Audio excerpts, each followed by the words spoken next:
Some shows talk about one team. Other shows barely talk sports. This show will talk Packers, Brewers, and Bucks every day. It's Wisconsin Sports Daily with Steve Sparky Fifer, served up by Wendy's on 1250 AM and 105.7 FM The Fan. Download the Wendy's app today.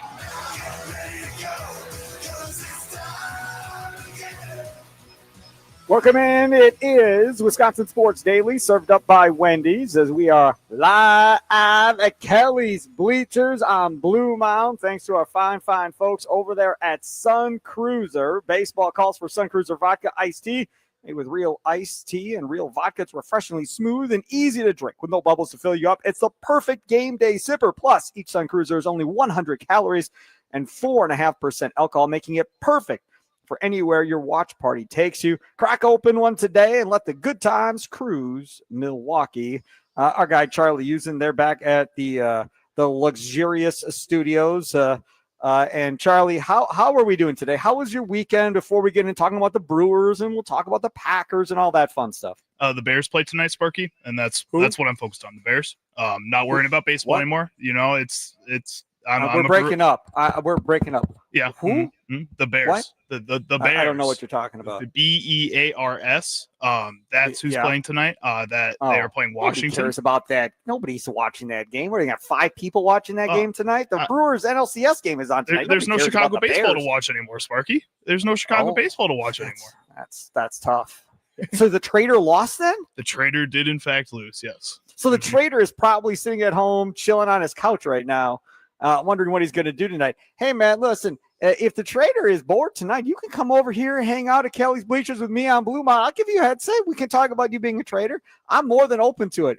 He's not going to do it, but hey, you never the invite's know. open. Hey, by all means, come. Let's have the conversation, right? I am more than free to have a conversation about why I call him the Trader and why I'm never going to change that until he's out of there. But having said that, we are going to have a couple of guests on today here at Kelly's Bleachers on Blue Mound. First of all, coming up at 2:40, we're going to have our guy Curt Hogg on from the Milwaukee Journal-Sentinel, Brewers beat writer over there at 2:40. Looking forward to talking to him and getting his thoughts on the NLCS roster that they decided to go with tonight in Game 1 against the LA Dodgers, to talk about the pitching matchup as far as starting rotation for the Dodgers versus what it's going to be against the Brewers. I'm very concerned about that. And then we're also going to have Peter Bukowski from the Leap newsletter and Locked On Packers. He'll join us for our Green and Gold update, brought to you by the Potawatomi Sportsbook, coming up at 4 o'clock today. So those are our 2 big guests. Charlie Sounds of the day, as always, at 3:40. Top 3 clips that Charlie finds from around the world of sports. And it's a beautiful thing. It could be from anywhere. It could be from TV shows earlier that day. It could be from podcasts. It could be from clips from new pressers. We do that every day at 3:40. Always a fun segment. But we're going to start off talking about the Brewers. So the Brewers came into the playoffs with everybody questioning one thing. Do they have enough slug? Do they have enough power, right? The Cubs score a lot of their runs with the home run ball. That's what makes the Cubs, the better pick in that series. The Dodgers score runs with the long ball, right? They got a big superstar players, potential Hall of Famers. That's what makes them so much better than the Brewers, even though the Brewers are 6-0 against the Dodgers this year in the regular season. Either way, that's how it is. Then it's David versus Goliath, the Brewers and the Dodgers. Okay, fine. I don't care. You can call it David and Goliath if you want. I'm completely fine with that. This is what I will say. Once you got by the Trader and the Cubs, no matter what happens now, I'm good. I'm telling you straight up, if they lose this series to the Dodgers, and to be honest with you, it doesn't even matter how they lose the series. If they lose this series to the Dodgers, it's going to be hard for me to be upset about losing to the Dodgers with what they have on the roster. It's going to be tough for me to say, oh yeah, man, how did we blow that? We're clearly the better team. I know 6-0 in the regular season, you expect them to win. It's going to be a tough series. It just is. And it's not going to be an easy series for the Brewers. And hopefully the Brewers make it so it's not an easy series for the Dodgers, right? You want to make them sweat out every game kind of going forward here. But that slug, that power that everybody was questioning about the Milwaukee Brewers was on display. does anybody put a smile on your face bigger than Andrew freaking Vaughn? Again, he does his thing. And Vaughn with a try. Left field. Pretty deep. This ball is gone! Andrew Vaughn has vaulted the Brewers into the lead in Game 5. So that highlight, courtesy of TBS. When Vaughn hit that, I was yelling and screaming and pumping my fists in the living room. I was absolutely losing my mind when he hit that. I was so jacked up and into that game. When Vaughn hit that home run, I was like, oh my goodness gracious. Like, so many things went through my head, right? So the first thing went through my head is like, yeah, screw the trader. That was the first thing. Then once I got through that thought process, I was like, damn, like, are we really watching the future first baseman for the Brewers the next 5 to 10 years? Because when he got off to that hot stretch, Charlie, after the trade deadline, I think everybody was on the same boat. Like, okay, this is nice, but how long is it really going to last? Like, is this really the dude, or are we going to go back to the White Sox version, Andrew Vaughn? And it appears this dude is for real in this Brewers uniform right now. Again, he just looks like he's playing with a different kind of energy that I think we hadn't seen him play with the White Sox. I think even relatively in the first couple months with the Brewers, while he was still playing well, he just wasn't playing with this kind of enthusiasm. I think we've seen through the course of the past couple of games, the 2 home runs they hit in the last couple of games of the NLDS. Again, he's trotting around the bases with a big smile on his face, his tongue out. He's having fun. He's pumping his fist. This looks like a just rejuvenated player out there on the field, and it's because of the environment that they put him into. It just really feels like he's feeding off of that. And yeah, I didn't think he was a future first baseman for this Brewers team coming out. I thought he was a stopgap while Rhys Hoskins was hurt. Now it looks like he's a guy that could potentially be on this roster for a while, and you could probably get him for a steal too moving forward. You know, the other part about this is when you talk about Vaughn and, you know, extending him and that type of deal, what they decide to do there and how much they trust Andrew Vaughn will speak volumes this offseason. If they don't extend him and he goes into next year without a new deal, then that tells you that they want to see more, that they're not going to be sold on a second half of a season by Andrew Vaughn. But that dude has been a huge piece of this Brewers lineup, Then earlier in that game, Bryce Terang looked awful in the first couple of at-bats. Awful. He had looked awful the whole series. Then I tweeted out, I was like, man, this kind of stinks, man. Like, he just has not been himself. And without that bat in this lineup, it's really hurting the Brewers right now, right? I didn't tweet out Terang sucks or I hate Terang. Nothing like that. I was just saying it stinks because he was such a big bat in this lineup. He hasn't been that. And then what happens later in the game, Charlie? What does Bryce Terang do? Play it. Terang the batter. And Terang drives one. Center field. Way back there. Gone!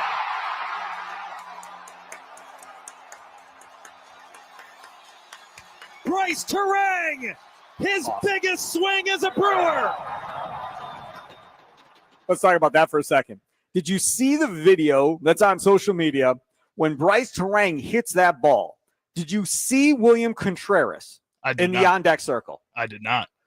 Terang hits that ball, crushes it. Terang holds on to the bat a little bit and then throws it into the ground, right? Once it clears the wall, Contreras has his bat in his hand in the on-deck circle, picks up the bat like over his head and slams it into the ground and starts going crazy in the on-deck circle, yelling at the dugout and at Bryce Terang. It was such a cool video. If you haven't seen it, it's on social media. I'm sure you can find it somewhere. I think I had retweeted it yesterday or whatever when I saw it. But a very cool moment of William Contreras just being the ultimate Brewers teammate right now. And he has been this entire time. If you want to talk about somebody that's embodied willing this team to a win, willing this team to try and get to the World Series, doing everything he can to get this team over the top, it has been William Contreras to this point, Charlie. It has been since last season. Since he's joined this team, it feels like William Contreras has been the leader of this squad, which I think is extremely important for a team that is as young as it is. Pat Murphy is out here running this team like we've talked about all the time, like he's their dad, and that this is a group, his son and a bunch of his friends out there playing in a little league field. And sometimes as a coach, as an organization, you need one of those kids to step up and be a captain of this team. And I think with Christian Yelich dealing with injuries he did at the end of last season, Brandon Woodruff being injured for a lot of the time, they really needed somebody else to step up and kind of take that mantle with the absence of a Willy Adames going to San Francisco. And William Contreras has come in, especially since the All-Star break, taken that mantle and been able to get going. And with his bat getting going, his energy has gotten going even more. And it just fuels the rest of this team. He really is the person that everybody is feeding off of and really is the heart of what is a World Series type of team right now. You know, and the one thing that we always give credit to Christian Yelich for, and rightfully so, I'm not saying we shouldn't give him credit. Yelich deserves credit for what? Being a leader, right? Being that guy that's in charge of that clubhouse and everybody kind of following his lead. Now, obviously, Pat Murphy is the ultimate leader when you are a manager of a baseball team, and they play like him. They react the way he does, right? Murphy, a little bit more stoic maybe than the other guys on this team can be, but that's who he is. That's who he is as a manager. But what about Pat Murphy being okay with and allowing when you go out onto the field after you are going out there for your team picture, you win the NLDS and everybody takes a team picture. Did you see what appeared in the team picture, Chicago Charlie? Did you see what was in the picture? I did. And if you wait till Sounds of the Day, 670 The Score saw what was in the team picture, and they reacted to that.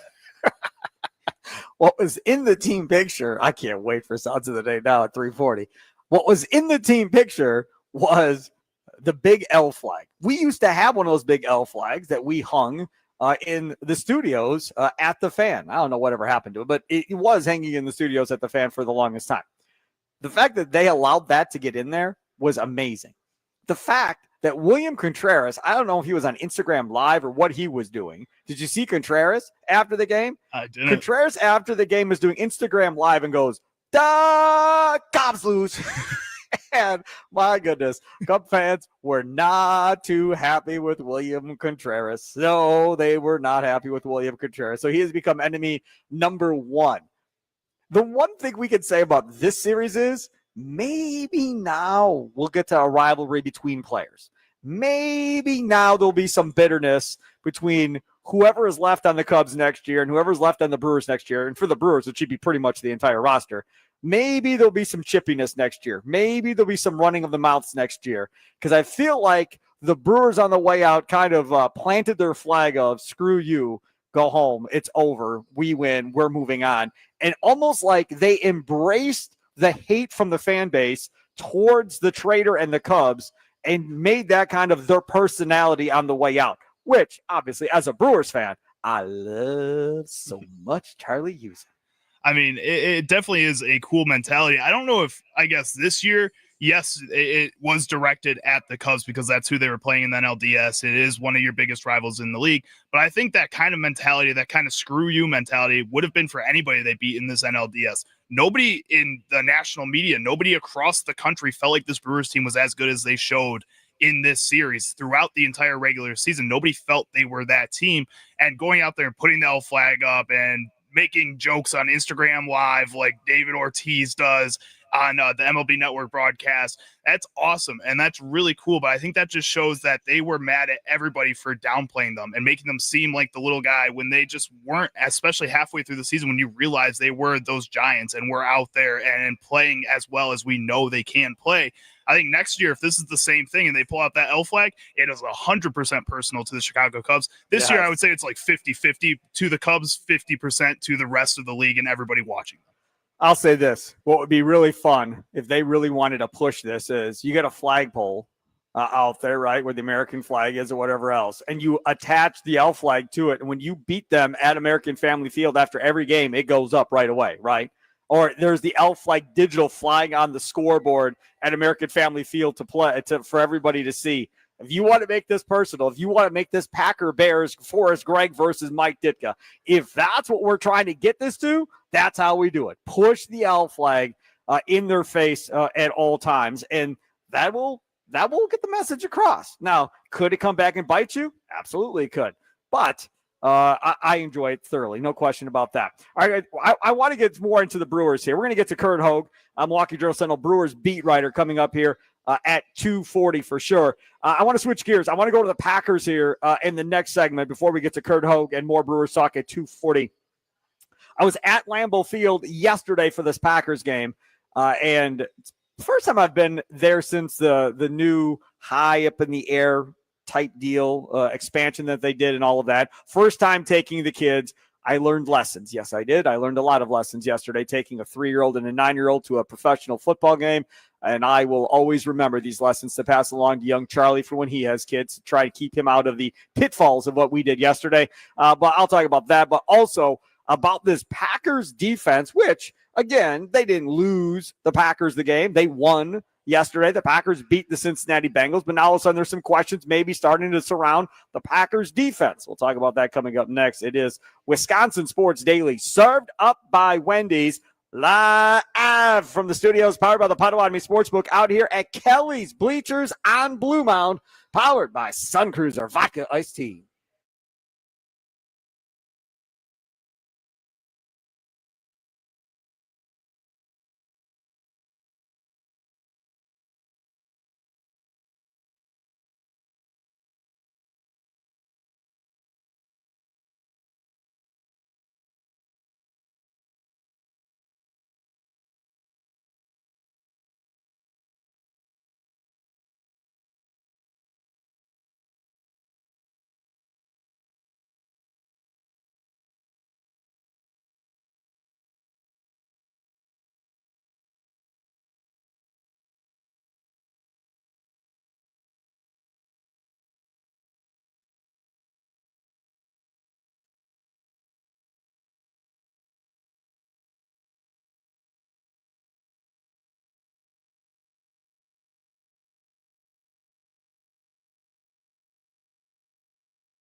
And rushing, 1st and 10.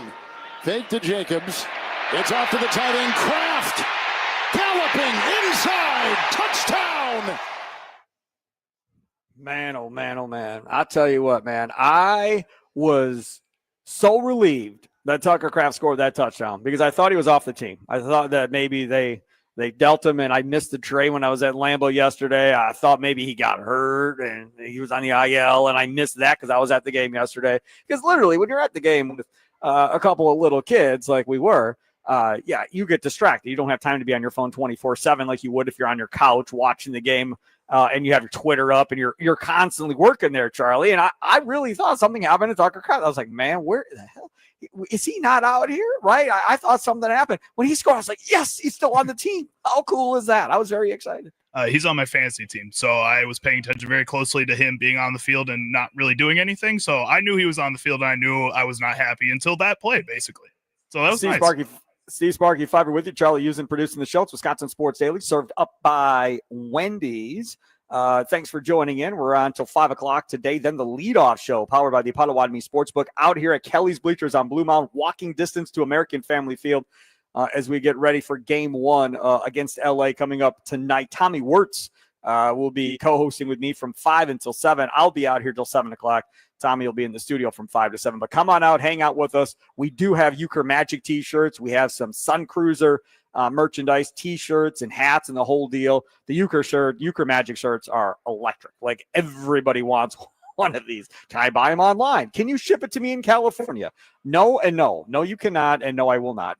So if you want one, you're going to have to get your butt down here to Kelly's Bleachers on Blue Mound to take care of that before the game tonight. All right, so that right there, that highlight was a good highlight, a good Packer highlight.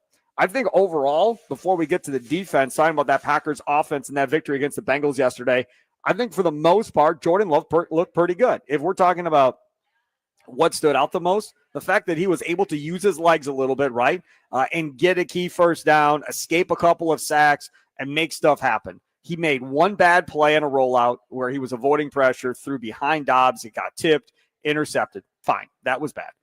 There was the one, I still laugh thinking about this, the one that he airmailed to Luke Musgrave. Like, I don't think I've ever seen him throw a pass that bad ever. In the time he's been a quarterback for the Packers, I don't think he's ever missed somebody that bad. So you chalk that up to, okay, well, that happens. That was a mistake, not a big deal.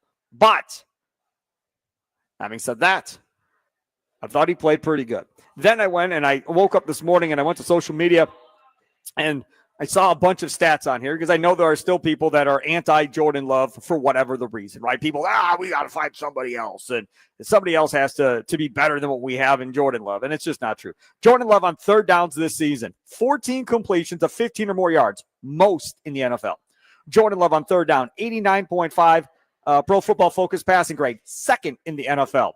Jordan Love, 9.4 yards per attempt, second in the NFL on third down. Jordan Love, 51.5% conversion percentage on third down, first in the NFL. Last time I checked, good quarterbacks play well on third down, Charlie Usen, and we pretty much have either the best or one of the best on third down in the league right now. That's what it seems like, and it's not even just really on third down. I think it's constant. All these different Packers beat writers. I see Peter Bukowski, who's coming on later today at 4 o'clock here on Wisconsin Sports Daily, always posting the stats about Jordan Love. It's just constant, just different stats that he's top 5 in the NFL. And I think the biggest thing right now is that it's not that he's playing bad or the offense is playing bad. It's just kind of a boring offense. And I think sometimes, that can screw them over against good defenses like the Browns. Other times you have games like you did yesterday where it just felt like they were going to win that game with their offensive game plan no matter what happened. I am looking at the Dugout YouTube chat over here, and it is active going on right now. And Derek is on there saying they really don't want to talk about the Badgers. LOL. I don't blame them, to be honest. And my response is, yes, I will address your Badger conversation at 4:40. At 4:40, we do things that we missed on the show that didn't necessarily make it onto the show necessarily. I will address Fickle, the Badgers, and all of that at 4:40. I tweeted from @Sparky Radio this weekend about it. I will gladly address it coming up at 4:40, Derek. So, no, I'm not running away from talking about the Badgers. We'll talk about it. But, look, let's just be honest about ourselves. Do you want to talk about a losing organization who is probably the worst team in the Big Ten? Or would you rather talk about a team that's in the NLCS trying to get to a World Series? Or would you rather talk about the first place team in the NFC North, the Green Bay Packers? I don't know about you, but me personally, I'd rather talk about the 2 winners and not talk about the loser as much. But yes, I will address it at 4:40. I think I'd rather talk about preseason Bucks basketball. Honestly, they had a good game last night. Kyle Kuzma looked good. Yeah, we'll get to that too at 4:40. I'm not a big fan of the 3-guard lineup, but we'll get into that at 4:40 as well. The question that we have is talking about this Packers defense. We talked about the Packers offense. Packers offense looked good. Matthew Golden played well in this game. Matthew Golden, when you get Christian Watson back, who practiced last week, I don't know if Watson will be back time for this game or not, but you get Christian Watson back with Matthew Golden, with Romeo Doubs, and Dontavian Wicks. This wide receiving core is going to be lethal. Then you had Jaden Reed back at some point in November, maybe around Thanksgiving in time for that Lions game. You're really going to be talking about it being lethal at this point. So this offense is definitely headed in the right direction. Josh Jacobs had another nice game. Jordan Morgan looks like he is the new starting right guard. They played him over 80% of the snaps at right guard in that game. So it appears that's where he's going to play going forward. And kudos to Matt LaFleur for finally figuring out that maybe we shouldn't practice him at 10 different positions during the week. Maybe we should just make up our minds going into the game where we want to play him and let somebody else deal with the tackle position if it's not going to be him. Kudos, 8+ to Matt LaFleur for taking multiple years to figure this out, Charlie, but we're finally on the right path. One of my questions for Confident, Concerned, Curious on Friday was where were we going to see Jordan Morgan play first in this game? Because all these guys were injured or coming back from injuries. You had Aaron Banks and Zach Tom coming off those injuries. Rasheed Walker was injured last week, a lot of that practice. So it felt like he was going to get reps this game. Right guard was like one of the last positions I was guessing. It kind of felt like that wasn't going to be the natural position for him to slide in, especially with all these guys dealing with what they're dealing with. But then he went in there, and that was probably the best game, most consistent game that he had all season. And to your point, just putting him in one spot and letting him practice in that one spot is vital to his development. Now, the only problem is that it's right guard. It's not exactly the most important position. And again, this is still a guy that was a first-round draft pick that people were saying he's eventually going to slide into that left tackle spot. And now you're going to give him a lot of reps at right guard throughout the season. I don't like that idea if he's going to be the left tackle next season, if Rasheed Walker isn't going to be the option. I'm not there with him at tackle. I'm just not. We'll see as we go forward. If I'm wrong, I'll gladly be fine being wrong. I'm wrong a lot. You'll learn that as we go here if you're new to the show. But I am more than happy to be wrong if he ends up being a tackle. But like I said when they drafted him, if he's a Pro Bowl guard and those corners that went in ahead of him or after him end up being a Pro Bowl corner, they screwed up. The only way this isn't a screw up of that draft pick is if he ends up becoming a high-level left tackle. If that happens, then they made the right choice. I'll eat my words and say, okay, that was a better pick than I thought. I ripped that pick the day that it happened. I've ripped that pick ever since. So while I would love to see him be a good guard, I'd much rather have a top corner than a top guard at this point. If we're talking about first-round draft picks, Charlie, I'm not going in saying, oh, yeah, I'm going to go waste a bunch of money. Now, if it's Nelson with the Colts, that's a Hall of Famer, okay, fine. Okay, I'll get down with that. But outside of that, no, I'm not doing that in the first round. I don't care where in the first round it is, Charlie. I think the only thing that benefits him a little bit is that Quinyon Mitchell isn't exactly playing the best this season for Philadelphia over there. Yep. He's ranked 50th in all of cornerbacks, according to PFF, with his grade there, and he's just awful in the run game. Like, he doesn't help anybody else out there. Cooper DeJean hasn't really looked as good as he did at the end of the season last year, and then Terrion Arnold's hurt. So right now, Jordan Morgan does look like the best option out of those three guys because he's actually on the field, and he had a solid game. I think this is something that you have to look at the positives a little bit of too, while also still being a little concerned about the future of this player in this position. So now let's switch gears. Let's talk about that defense. How much does the Packers' second half defense concern you? First half, they played well. First half, they had everything in front of them. They controlled Joe Flacco. They weren't really getting beat per se there in the first half and played a good half of football defensively. And the second half, the wheels came off a little bit, and this game got closer maybe than you would have liked it to, right? Coming into this game, you're thinking, okay, Joe Flacco's second time. And we talked about this last week on this show. Who gets the benefit of that? Is Joe Flacco get the benefit because he just faced him in week 2, knows the defense, knows the personnel, it's to his benefit? Or is it to the benefit of the Cincinnati Bengals and Joe Flacco because he just saw him in week 2 versus the Packers defense who saw him, yes, but he didn't have Jamar Chase. He didn't have T. Higgins. He didn't have all the offensive weapons that he has in Cincinnati now. I think at the end of the day, the thing that I'm most concerned about, and I'd love to hear from you as well, Nicolay Law fan, talking text line 414-677-1250, 414-677-1250. as well. Sound off with a voice message there on the app. You can check us out there too. So my biggest thing, pass rush, man. Like, we've got to do a better job. Van Ness gets home, gets that sack, and what happens? Limps off the field after he gets that sack, and Van Ness does not come back after that. So Van Ness makes a play, out he goes. Micah Parsons, coming into this game, had never sacked Joe Flacco.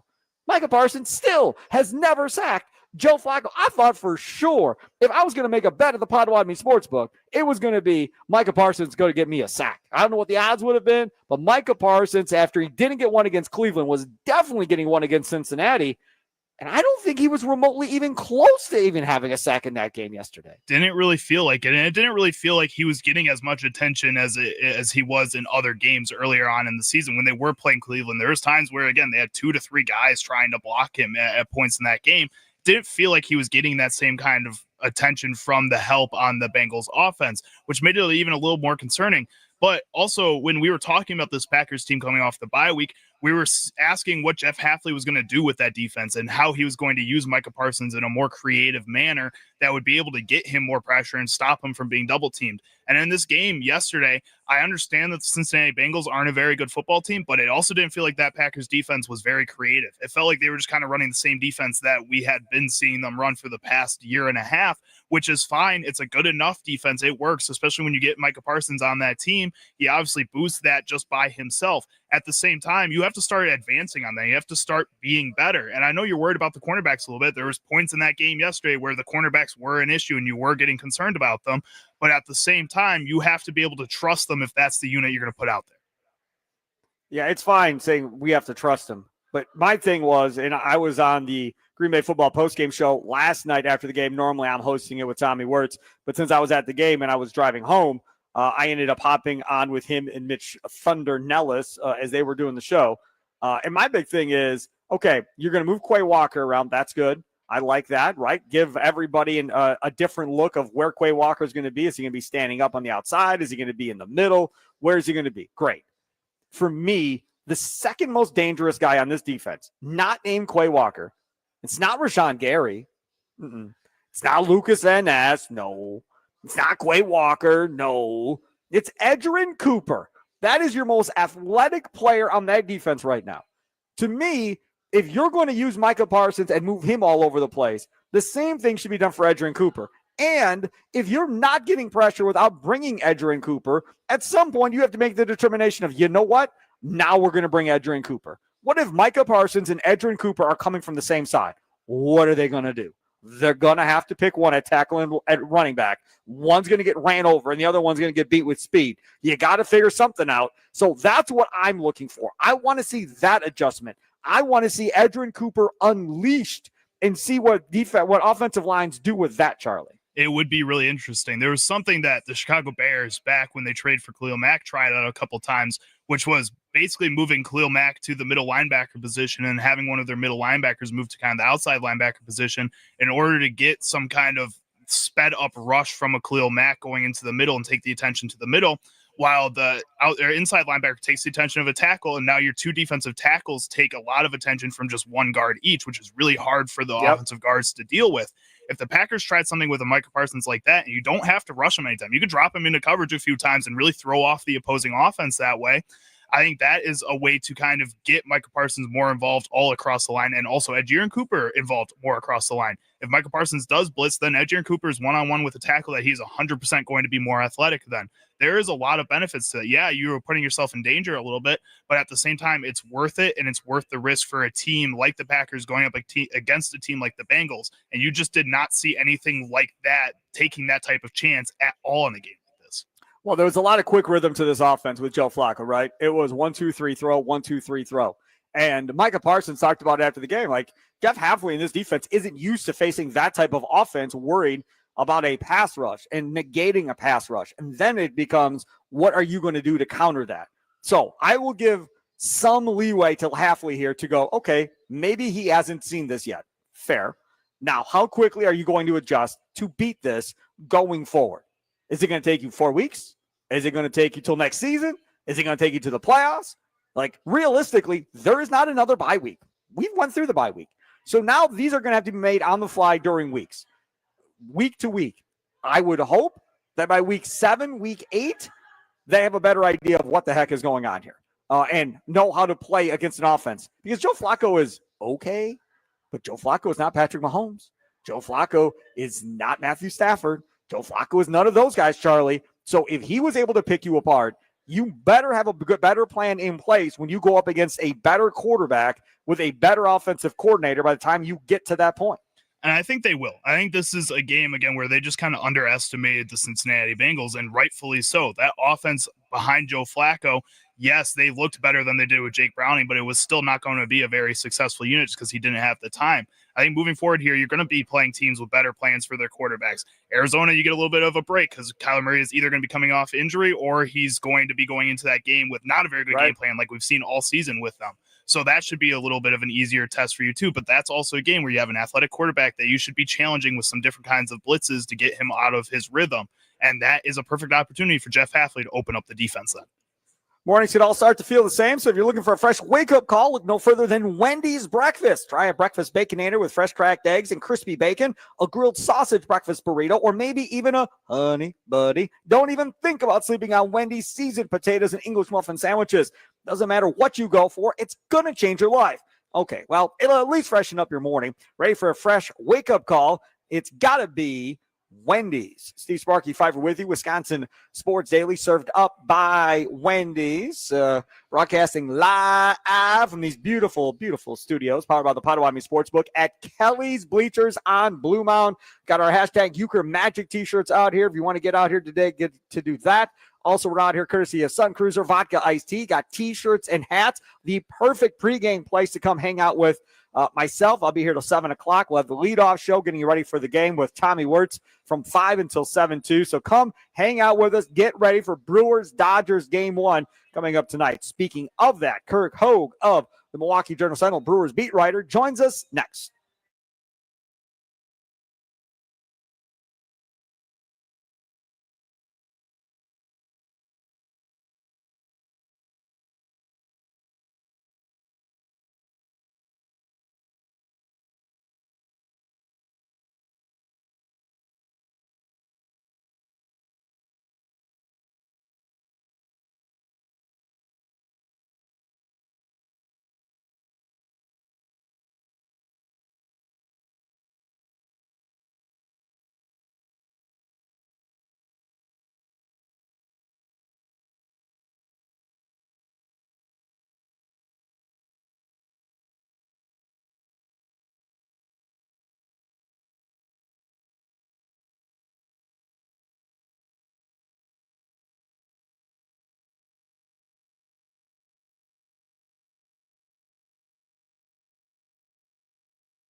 Welcome in, Wisconsin Sports Daily, served up by Wendy's. Live from Kelly's Bleachers, I'm Blue Mountain. Come on out, get your Euchre Magic t-shirt, get your Sun Cruiser shirts and hats. We're out here thanks to Sun Cruiser Vodka Iced Tea. Room for you as we get ready for Game 1 tonight between Milwaukee and L.A., and looking forward to that. I also want to hit up Potawatomi Sportsbook before a postseason game, but need a ride to the game tonight maybe? Hit 2 balls with 1 bat by hitching a ride on a Potawatomi game day shuttle. Make any purchase in the sportsbook or same-day sports bet to get a wristband and seat on the shuttle. Shuttles begin approximately 2 hours before first pitch. Return shuttles run nonstop for 1 hour after the game. For more, visit Potawatomi.com. Bet above the rest. Joining us now on the Fan Guest Hotline, powered by Gruber Law, he is Curt Hogg of the Milwaukee Journal-Sentinel, Brewers beat writer over there. Follow him on Twitter at Curt Hogg. That is CYRTHOGG. Curt, thanks for coming on, man. Appreciate it. How are you? I'm good. I would be better if I had known, Sparky, that I could have a beverage and a T-shirt at Kelly's Bleachers. You couldn't have texted that to me? I could have, but when I tried this the last time, y'all were like, oh, we got to be at the stadium at like 8 o'clock. Nobody's available to come over and hang out with you guys. True. That's what happened the last time we tried this. They did. Well, maybe, hey, like I got downtime. Maybe I'll make my way over there. We started interviews today at 2:15. They started shuttling guys in 5 hours before first pitch. So if they got coffee, that would also be helpful. I'm dragging, but I'm good. Figure it out. Why don't you just have like a vodka Red Bull or something and then go back over there? That'll work. I'm going to not – maybe a Red Bull. I'm going to not do the first part on the job. I'm going to put that on the record, too. I'm going to put that on the record. That's all good. And again, if you've not had one of those Sun Cruisers, man, I mean, they are good, delicious are those Sun Cruiser vodka iced teas that they got over here today as well. All right, let's talk about pitching matchup, shall we?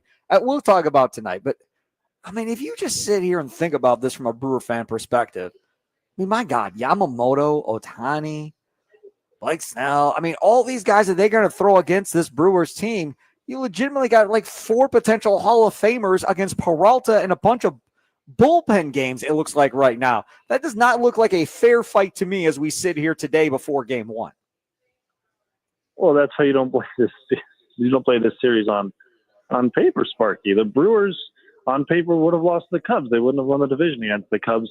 They do have a pitching staff of names that a lot of people aren't going to recognize necessarily, but they're going to do it differently where they've really got one starting pitcher, and then they're going to do mostly bullpen games, I guess, like in the spirit of them. You know, Priester's going to be in bulk in some capacity, probably Quintana too, but it's going to be a lot of different arms at you, and that's the way that they're going to have to beat the Dodgers. They can't line up 4 starters with them and go toe-to-toe. So that's how it's going to have to be.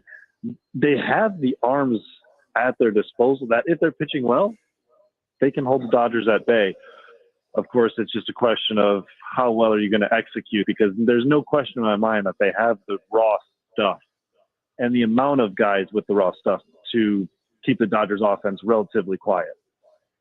The one thing about this that I'm interested to see how this is going to play out is the Brewers' bats in this series. Because, again, I know you say it's not played on paper, but these guys are all legitimate arms that they're going to have to deal with probably for 5 or 6 innings at most. Now, once you get into that Dodgers bullpen, things look a lot better until Sasaki comes in, who was a former starter for them before his injury, and they've brought him back as a closer.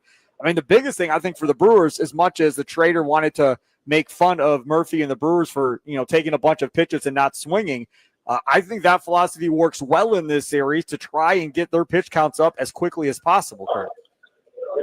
Yes, absolutely. This is not the same pitching staff, not the same series as the Cubs series where, look, they had some starters that had great years, but really the strength of that pitching staff was its bullpen, its late inning arms, its bridge guys. That's not the Dodgers. They want their starters to go as long as possible, even in the playoffs. And we don't really see that all that much more in the modern day playoffs, where it's 5 and dive. Dirk Skubal goes 6 innings and he's done at 99 pitches. The Dodgers want their guys in there as long as possible because, Yamamoto, Snell, Ohtani, how much money is invested in this starting rotation? That's their meal ticket to win another World Series, is riding the backs of those guys on the run prevention side. When we talk about this Brewers team, I brought it up earlier. I love me some Andrew Vaughn. I mean, when they get Andrew Vaughn and he gets off to that rock star start, you're like, oh man, is this real? Or is this just a guy, that's playing well in this spurt, and then he's going to come back down to earth, and we're going to realize why he ended up in AAA. I mean, he hits another home run in this last game that was huge for this Brewers team. And now all of a sudden you look at Andrew Vaughn and go, hey, man, maybe they extend this guy in this offseason. Maybe he is their future first baseman at this point, Curt. Where are you on the Andrew Vaughn fan wagon? Well, it was pretty early on. Maybe it was after one of the Dodgers series. It was maybe the Nationals, one of the road trips anyway, in early August. And the Brewers were talking about how they felt that the Vaughn breakout was real. Like, this was not just a 1-1 fluke thing. Right. And it's looking like they were not wrong about that. Now, they're going to go, he'll be back next year. They're going to tender him a contract in arbitration. And they've got 2 years left of team control with him, too. So, like, he's going to be back. Are you expecting a 900 OPS? No, of course not. But he doesn't have to be to give you a great return on the investment and make it worthwhile to pay him next year. And you pay him because his swing decisions have been much better, and he's always had the power, and he's turning into, as he's getting older, turning into a little more of just like a complete hitter. His defense has been, I think, kind of a pleasant surprise for the Brewers. They had no idea what to expect there, and honestly, he's more than held his own at first base. So, yeah, get ready for Andrew Vaughn next year. I think Jake Bauers is back too, by the way. You do? I do. They got team control on him. He'll be pretty cheap. He's been good. So Vaughn and Bauers at first base. Rhys Hoskins obviously exit stage left. This NLCS roster comes out today. Any surprises, or is the big thing Tobias Myers and Nick Mears? Yeah, the Tobias Myers news isn't necessarily surprising. They have a pocket of righties in that lineup. He gives you length. It's a 7-game series. They don't have starting pitching, et cetera, et cetera. I think we kind of all could see that one maybe coming. But the surprise for me is Mears not being on. And also, they have 3 lefties to choose from, and this is 2 straight series now that they've gone with Robert Gasser over DL Hall and Rob Z. So we'll talk to Pat Murphy in, what time is it now? 2:52 in 8 minutes here, and hopefully have some more insight onto just why they prefer Gasser to those other lefties. Ms. Zarowski, Pat Murphy wouldn't confirm that he's going to be a starter one way or the other. I am curious to see, after you send Alquin Priester on the road in Chicago, whether or not that's going to be the plan again, because it feels like that Priester and Mizarowski both are going to end up starting games in LA or have an opener for an inning, and then they come into the game. Both young guys, both now in road hostile environments. Again, it did not go well for Priester the last time. No, absolutely not at all. Maybe you want to get Priester, back on track at home. He's also a guy, remember, who struck out 9 or 10 Dodgers over 6 or 7 shutout at Dodger Stadium earlier in the year.